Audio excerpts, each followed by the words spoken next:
Assalamualaikum warahmatullahi wabarakatuh.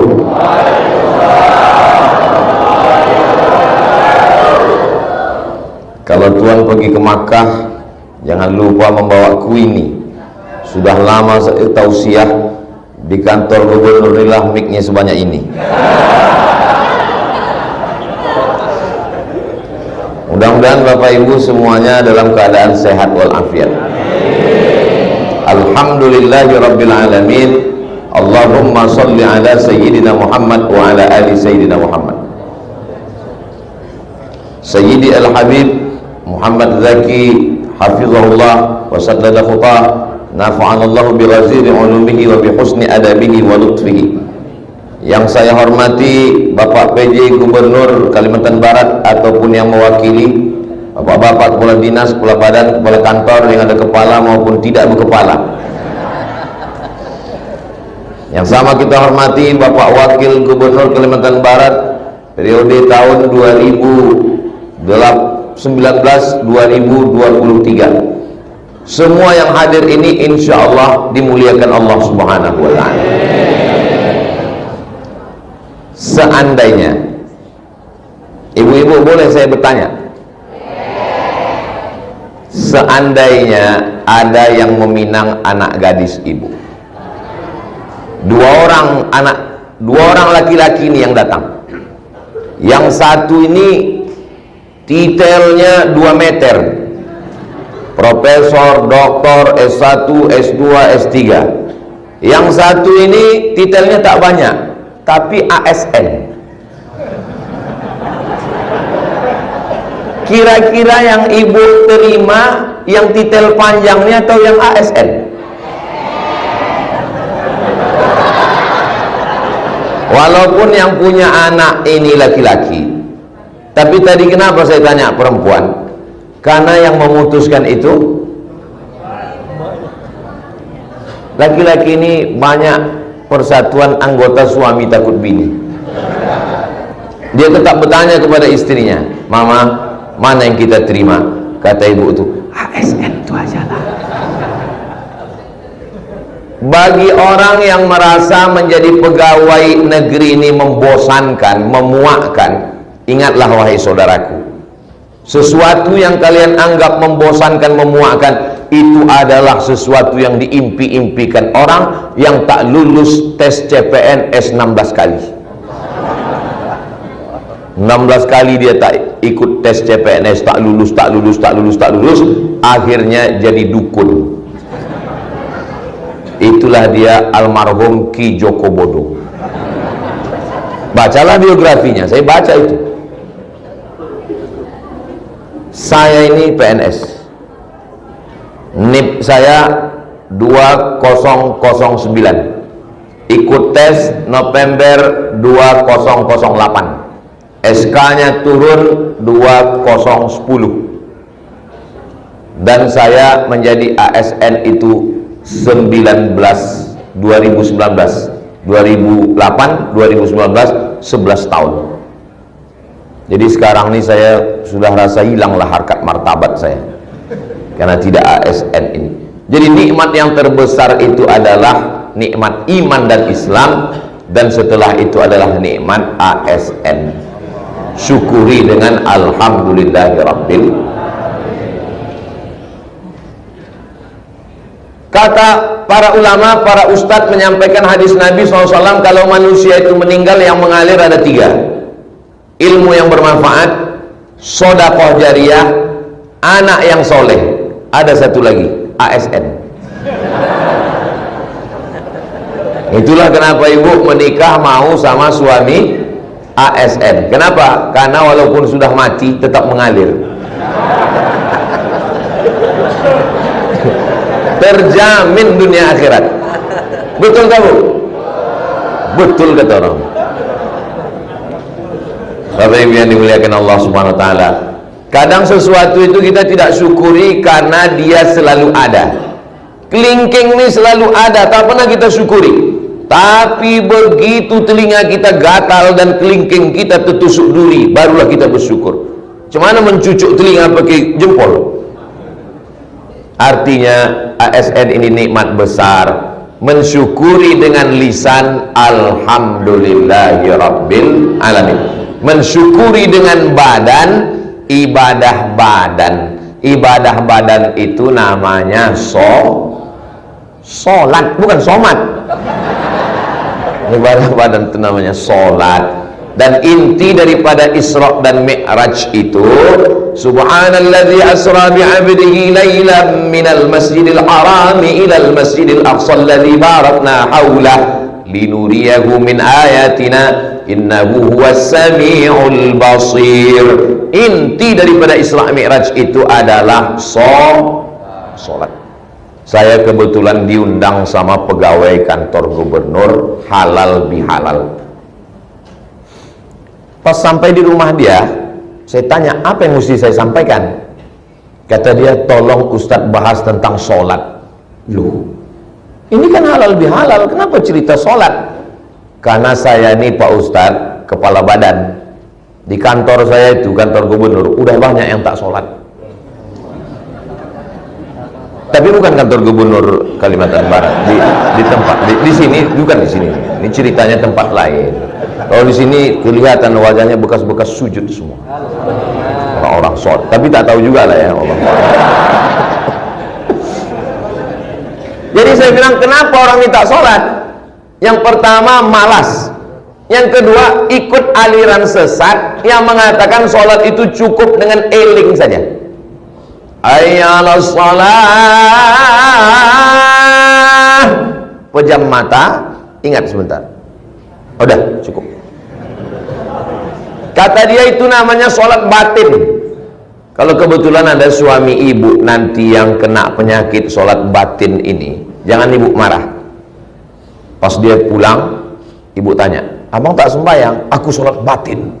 Ibu diam aja. Nanti pas malam, ibu tak usah masak. Pas ditanya, mana masakan, mana makan malam kita mah? Makan malam kita makan batin, bang. Mana ada Nabi Muhammad yang kita ikut dalam ini, hidup ini adalah Sayyidina wa Maulana Muhammad sallallahu alaihi. Pernah Nabi Muhammad SAW meninggalkan sholat, pingsan Nabi waktu mau meninggal sakit, disiramkan pakai 5 kirbah air. Tempat air waktu itu namanya kirbah, kulit kambing yang dijahit diisi air, dibukakan tutupnya, disiram 5 kirbah. Sadar Nabi. Ketika sadar ditanya, apa yang kau inginkan ya Rasulullah? Apa kata Nabi? Sholat berjamaah. Sebelah kanan Sayyidina Ali, sebelah kiri Fadl bin Abbas. Mereka papahlah kakinya menyeret ke lantai, dibawa untuk sholat berjamaah. Ini tiba-tiba baru ngaji 2 kali, ustadznya pun tak jelas, langsung kau tak sholat. Itu sholat hanya kulit-kulit kitab aja. Saya sudah naik ke Sidratul Muntaha. Alhamdulillah, karena Pontianak ini dikawal oleh para habaib, negerinya Ahlus Sunnah wal Jamaah, yang model begini tidak ada di Kalimantan Barat. Tapi tak tahu juga lah ya. Tapi saya husnuzon, kita kan tak boleh suuzon kan. Nah, adapun orang yang tidak sholat ini hukumnya 2. Yang pertama, tanya dia dulu. Kalau dia tidak sholat karena malas, namanya fasik. Apa namanya? Fasik, pakai op. Yudillu bihi katsira wa yahdi bihi katsira. Banyak orang yang diberi hidayah, banyak orang yang disesatkan Allah. Wa ma yudillu bihi illal fasiqin. Orang yang fasik disesatkan Allah Subhanahu wa taala. Jangan heran kalau orang tak sholat makin jauh, makin nyasar, makin sesat, karena fasik.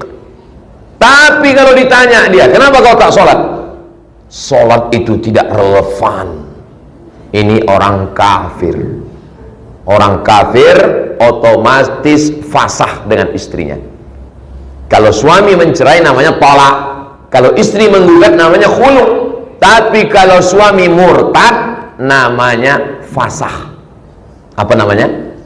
fasah. Sebetulnya aslinya namanya fasah, tapi karena orang kita susah menyebut fasah, dia kenapa? Pisah gitu. Fasah, difasah, dipisah menurut hukum Islam. Itulah mengapa suami-suami, mudah-mudahan suami ibu sholat semuanya. Lama hidup banyak dirasa, jauh berjalan banyak ditengok, lama jadi ustadz banyak yang curhat. Datanglah ibu-ibu menangis berurai air mata. Ibu ada apa bu? Ibu kenapa bu? Makin kuat. Aku bilang, cemana aku mau menjawab? Apa masalahnya? Lama-lama aku pula menangis nanti. Suami saya tak sembahyang Pak Ustadz. Kenapa ibu bisa nikah sama dia? Aku pun dulu tak sembahyang juga. Kenapa ibu nikah sama dia? Dia datang ke rumah, mobilnya mewah, maharnya, duitnya banyak Pak Ustadz. Kusangka akan bahagia sama dia. Cemanalah rasa ibu punya laki tak sembahyang? Macam tidur sama babi hutan Pak Ustadz. Kita doakan supaya suami-suami ibu ini diberikan imam yang mampu membimbing anak istri, insya Allah. Bagi yang belum sholat, tidak ada alasan. Inilah masanya, momen Isra Mi'raj, seminggu lagi menyambut Ramadan. Taubat, taubat, taubat, mandi taubat. Mandi taubat di mana Pak Ustadz? Bisa di rumah, bisa di kolam renang, apalagi di sini dekat Sungai Kapuas kan. Pergi ke jembatan tuh ampun ke bawah. Kalau saya mandi taubat, hilang dosa saya Pak Ustadz. Kalau di tengah tuh bukan cuma dosa, kau hilang sekalian. Setelah mandi taubat, usolli sunnatat taubat, aku niat sholat sunat taubat 2 rakaat.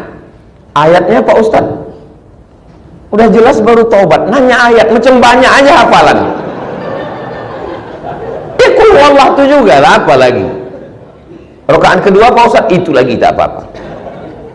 Usahakan sholat ke masjid. Laki-laki yang soleh sholatnya di masjid. Laki-laki yang sholat di rumah, laki-laki solehah. Kalau ada suami ibu yang sholat di rumah, bilang sama dia, Bang, ada salam dari Ustadz Somad. Kenal dia sama aku? Iya, disebutnya Bang tadi. Apa kata dia? Dibilangnya Bang solehah. Sholat ke masjid. Sampai di masjid, apa kata imam? Imam tidak boleh mengangkat takbiratul ihram sebelum shaf lurus. Luruskan shaf. Sudah lama saya sholat ke masjid, berbagai macam bentuk masjid, Sulau Ranggar, Musola, Islamic Center, masjid besar, masjid. Belum pernah lagi imam tuh bilang, mohon maaf jamaah, tidak perlu suruh luruskan shaf. Kan udah tahu kan? Sunnah hukumnya, imam menengok ke belakang, tengok ke kanan, tengok ke kiri, asal sudah lurus, angkat takbiratul ihram. Tidak perlu pula imam itu sampai memeriksa ke belakang. Saya tak perlu. Karena pernah terjadi dulu, ini waktu sama-sama mahasiswa. Jadi imamnya ini orang dari Libya, mahasiswa Libya. Orangnya sangat disiplin. Kalau tak lurus dia tak angkat takbiratul ihram. Pas mau sholat, mahasiswa-mahasiswa Afrika ini kan agak degil sedikit. Diperiksanya lurus, karena terlalu lama, maju anak Afrika ke depan. Allahu Akbar. Nah itulah kudeta tak berdarah. Luruskan shaf. Lain padang, lain belalang, lain lubuk, lain ikannya, lain tempat, lain caranya. Pernah saya sholat di masjid. Nama masjidnya Masjid Istiqomah di Kabupaten Bengkalis, Riau. Ingat saya betul karena khas imamnya. Luruskan shaf, matikan HP, katanya. Saya baru pertama sholat di situ, rasa-rasa mau ketawa. Ada pula imam satu lagi, namanya Pak Imam Mustafa Kadir. Luruskan shaf, simpan batu cincin. Saya apa Pak ini gini? Terus saya sholat, kenapa Pak? Kenapa Pak Mustafa bilang begitu? Waktu itu lagi musim-musim batu. Kata dia, Pak Ustadz, sholat ini mesti disimpan batu, karena waktu tasahud itu banyak orang yang matanya begini. Saya maksud, mak kecubung gitu. Jadi cukup dikatakan luruskan shaf. cara meluruskan shop itu adalah qadamun bi qadamin, mangkibun bi mangkibin. Qadamun bi qadamin, kaki rapat dengan kaki. Mangkibun bi mangkibin, bahu rapat dengan bahu. Saya kalau bahu rapat dengan bahu tak masalah. Ustaz Somad, kenapa lain penampilan Ustaz? Biasa Ustaz pakai baju putih, pakai sorban, baru dapat jaket baru hadiah tadi. Ini perlu saya jelaskan supaya jangan ada fitnah di antara kita. Ada orang Jakarta, dia buka usaha bisnis baju, dipakainya. Kita kalau dikasih orang hadiah, bagus dipakai untuk menyenangkan hati dia, dan jangan sampai dia curiga, jangan-jangan udah dijual Ustaz tuh baju itu. Ini logo ini namanya UAS ini, UAS. Anda ingin dapatkan, hubungi nomor kontak berikut. Saya kalau bahu kena bahu tersinggung tak masalah, tapi kalau kaki ini, saya termasuk orang yang tak terlalu sensitif. Makanya kalau saya sedang sholat, ada orang merapatkan kakinya ke saya, tak saya geser, karena saya cuman tidak semua orang macam saya. Ada sebagian orang kalau dekat kaki dia geli. Jadi bapak saya ingatkan, kalau ada udah bapak dekatkan, digesernya, jangan dekatkan lagi. Itu dia sedang mengasih kode, artinya dia mau bilang aku ini sensi. Karena kalau bapak geser, digesernya lagi geser, takutnya dia preman baru tobat, lama-lama dipijakkan aku. Nah, karena dalam hadis itu tak ada Nabi menyuruh tempel, tak ada. Bunyi hadisnya, wa kana ahaduna yulziqu, salah seorang di antara kami menempelkan. Nabi tak ada menyuruh, tapi kalau rapat itu bagus. Setelah itu barulah takbiratul ihram. Pak Ustaz, kau tengok takbiratul ihram macam-macam. Macam mana kau tengok? Kebetulan saya ada jadwal kultum di Masjid Jalan Sudirman Ar-Rahman Pekanbaru, zuhur. Kultumnya itu setelah azan menunggu iqamat. Jadi tegaklah saya kultum. Pada kultum datanglah bapak-bapak satu, diangkatnya tangan setinggi-tinggi, Allah. Saya mau kasih tahu, tak enak dia sedang sholat. Jadi mengangkat tangan itu hanya sebatas telinga. Mazhab Syafi'i, hadisnya sahih. Diagak-agak ke daun telinga, Allahu Akbar. Tapi Pak Ustaz, ada kami tengok yang angkat tangan sebahu. Mazhab Hambali. Kalau nampak nanti ada orang mengangkat sebahu, Allahu Akbar, itu Hambali, bukan ketiaknya sakit. Mana yang lebih afdal antara ke telinga dengan ke bahu? Menurut mazhab Syafi'i, yang afdal ke telinga. Kenapa? Karena kalau diangkat ke telinga, yang bahu dapat. Tapi kalau diangkat sebahu, telinga tak dapat. Tapi jangan berkelahi gara-gara bahu telinga ini. Karena kalau yang antara yang bahu dengan yang telinga berkelahi, yang ketawa yang tak sembahyang. Oh, kelahi di masjid, satu bilang bahu, satu bilang telinga, satu bilang bahu, satu bilang. Kata orang yang di luar, kenapa orang itu berkelahi? Gara-gara bahu telinga. Bagus kita tak sembahyang. Ini masalah khilafiyah. Saya jelaskan masalah ini supaya kita jangan berkelahi, jangan bingung. Lalu kemudian Allahu Akbar. Mazhab Syafi'i meletakkan tangan di bawah dada, di atas pusat. Ini dada, ini pusat. Bagi yang tak ada pusat, agak-agak aja lah pusat. Di atas pusat, di bawah dada, mazhab Syafi'i. Tapi kami tengok Pak Ustaz, ada orang yang meletakkan tangan di bawah pusat, mazhab Hanafi dan Hanafi. Coba tengok film Turki Muhammad Al-Fatih waktu dia sebelum menaklukkan Konstantinopel, tangannya Hanafi. Mazhab Maliki tepat di atas pusat. Ada ulama belakangan menulis kitab sifat sholat Nabi, namanya Nasiruddin Al-Albani. Dia meletakkan di atas dada, ala sodri. Jadi kalau nampak nanti ada orang meletakkan di dada, oh itu yang dikatakan Ustaz Somad kemarin. Oh itu yang dikatakan Ustaz Somad kemarin. Tapi jangan semua ini dibuat. Untuk apa Ustaz sebutkannya atas dada, antara dada dan pusat, di atas pusat, di bawah pusat? Saya sampaikan supaya jamaah tahu. Ada pula kami tengok Pak Ustaz yang meletakkan di atas dada kiri, mazhab Syafi'i versi 2. Karena menurut mazhab Syafi'i, tempat yang paling mulia di badan kita ini adalah jantung, maka diletakkan tangan di atas jantung. Jadi kalau begitu berapa tempat? 1, 2, 3, 4, 5. Ada satu lagi, mazhab Maliki versi 2, tangannya lepas ke bawah. Saya di Maroko mazhab Maliki 2 tahun. Allahu Akbar. Tapi tak pernah sekalipun saya buat di masjid saya. Kalau saya buatlah itu di masjid saya, Allahu Akbar, langsung jamaah itu di belakang sesat. Jangan membuat yang aneh-aneh. Kita ini Asia Tenggara itu mayoritas mazhabnya adalah mazhab Syafi'i. Kenapa kita bermazhab Syafi'i? Islam yang datang di Indonesia dari India, kalau memang betul dari India, berarti kita bermazhab Hanafi. India, Pakistan, Bangladesh, Turki, Hanafi. Kenapa kita bermazhab Syafi'i? Kita bermazhab Syafi'i karena yang datang membawa Islam kemari dari Yaman. Yaman mazhab Syafi'i. Siapa yang datang dari Yaman itu? Yang datang dari Yaman adalah Nabi punya anak perempuan namanya Sayyidatuna Fatimah.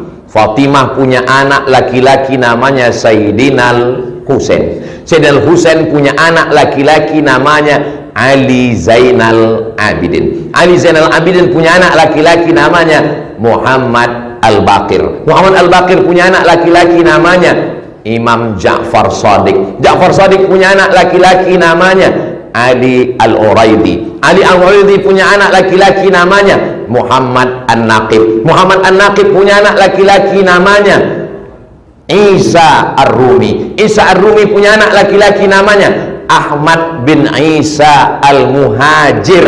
Kenapa dia disebut Al-Muhajir? Karena dia pindah dari Irak ke Tarim. Ahmad bin Isa Al-Muhajir punya anak namanya Ubaidullah. Ubaidullah punya anak namanya Alawi. Maka mereka ini di ujung namanya disebut dengan Ba'alawi. Dan keturunan-keturunan ini punya beberapa marga. Di antara marganya adalah Al-Gadri. Itulah yang sampai ke Pontianak. Jelas? Nanti kalau orang Pontianak ditanya, kau dari mana? Dari Pontianak. Ku dengar ada Kesultanan Al-Gadriyah. Oh iya, itu keturunan Nabi. Itu nama-namanya udah disebutkan Ustaz Somad itu kemarin. Tapi satu pun tak kuingat.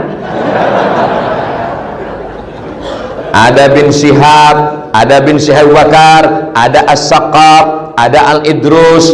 Inilah dia yang disebut dengan Al-Habaib. Kalau satu orang Habib, kalau banyak Habaib.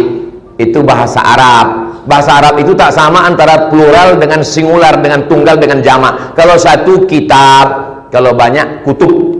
Kalau satu masjid, kalau banyak masajid. Beda sama bahasa Indonesia. Kalau satu ustad, kalau banyak ustad-ustad. Kalau satu habib, kalau banyak habib-habib. Yang saya hormati habib-habib, habaib. Ya, nanti anak kita tanya, mak, ya, apa beda habib sama habaib? Kalau habib itu entahlah, pokoknya dari dulu lah begitu. Yang banyak tanya itu Bani Israel. Itulah asal muasal kenapa kita ini bermazhab Syafi'i. Lain pula rasanya pakai jaket baru nih. Kalau tuan ke Pulau Buru, jangan lupa membawa kipas.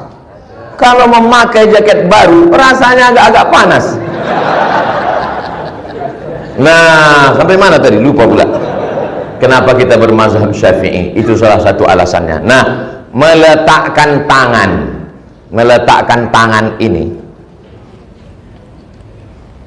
Ada yang meletakkan, rupanya suara saya ini pakai mic sama tidak lebih kuat pula lagi tak mic. meletakkan tangan ini mazhab Syafi'i memegang lengan. Ini dia lengan, siku, tangan, megang. Allahu Akbar, lengan. Sedangkan mazhab yang kedua meletakkan kelingking dan ibu jari alal wasghi, ke pergelangan. Mazhab yang ketiga meletakkan tapak tangan di punggung tangan. Jadi kalau nampak nanti ada orang ada begini, ada begini. Tapi saya pakai mazhab Syafi'i memegang lengan. 3 mazhab. Yang tak ada bukan mazhab apa. Jangan nanti menengok orang salah kita sangka ada mazhabnya. Itu maksud saya. Kalau salah ditunjuk orang, itu mazhab apa itu? Pokoknya adalah itu. Tak ada itu. Lalu kemudian membaca iftitah. Mohon maaf, jangan tersinggung kalau saya tanya. Ibu bapak yang iftitahnya Allahumma ba'id baini wa baina khotoyaya, angkat tangan. Allahumma ba'id. Yang iftitahnya Allahu Akbar kabiro. Masya Allah. Yang bingung saya yang tak angkat tangan. Apalah iftitah orang ini. Yang Allahumma ba'id hadisnya sahih, yang Allahu Akbar kabiro hadisnya sahih. Sudah dikumpulkan iftitah 7 sampai 9 iftitah dalam buku judulnya 99 tanya jawab solat. Penulisnya Abdul Somad. Ustaz ini ujung-ujungnya jual buku juga. Bisa di-download gratis dalam bentuk PDF, videonya berserak-serak. Tonton di channel Ustaz Abdul Somad Official. Subscribe, like, share, and comment. Allahu Akbar, Allahu Akbar, Allahu Akbar. Kalau ada orang tepuk tangan di masjid, cepat bertakbir. Allahu Akbar. Begitu cara. Sehingga pas dia mau tepuk tak jadi. Nah, tentang iftitah ini saya pakai Allahu Akbar kabiro. Allahu Akbar kabiro walhamdulillah. Membaca iftitah itu bersuara, mulut bergerak. Jangan sampai membaca iftitah tak bersuara, tapi suaranya hamsah, hanya didengar telinga sendiri. Allahu Akbar kabira. Karena ada orang sholat ini mulutnya tak bergerak. Allahu Akbar. Tuk tuk tuk tuk tuk tuk tuk. Membaca dengan mengatur nafas itu membantu kekhusyuan. Jadi iftitah itu 4 nafas. Allahu Akbar kabira walhamdulillahi katsiran wa subhanallahi bukratan wa asila. Wajjahtu wajhiya lilladzi fataras samawati wal arda hanifan musliman wa ma ana minal musyrikin. Inna salati wa nusuki wa mahyaya wa mamati lillahi rabbil alamin la syarika lahu wa bidzalika umirtu wa ana minal muslimin. Kata Syekh Ali Jum'ah, mengatur napas dan suara membantu kekhusyuan. Salah satu sebab kenapa tak khusyuk, karena tak mengatur napas dan tak bersuara, diam hening. Apalagi zaman sekarang suara, pas pula masjidnya dekat kafe, bum bam bum bam. Fatihah 7 napas. Saya sanggup senapas, bagus. Bismillahirrahmanirrahim. Alhamdulillahirabbil alamin arrahmanirrahim maliki yaumiddin iyyaka na'budu wa iyyaka nasta'in ihdinas siratal mustaqim siratal ladzina an'amta 'alaihim ghairil maghdubi 'alaihim waladdallin. Amin. Ayat terserah. Bismillahirrahmanirrahim. Qul huwallahu ahad lillahus samad lam yalid wa lam yulad wa lam yakul lahu kufuwan ahad. Membantu kekhusyuan. Kiblat wajah ke tempat sujud mata. Kiblat dada fawalli wajhaka syatral masjidil haram. Mata menengok tempat sujud. Kenapa mata mesti menengok tempat sujud? Karena kalau mata menengok ke depan, bayangkanlah pas sholatnya di masjid kantor gubernur, menengok kaligrafi, mak cantiknya lah. Itu makam sujud. Apalagi mata menengok depan, pas pula yang di depan tuh orang pakai baju kaos.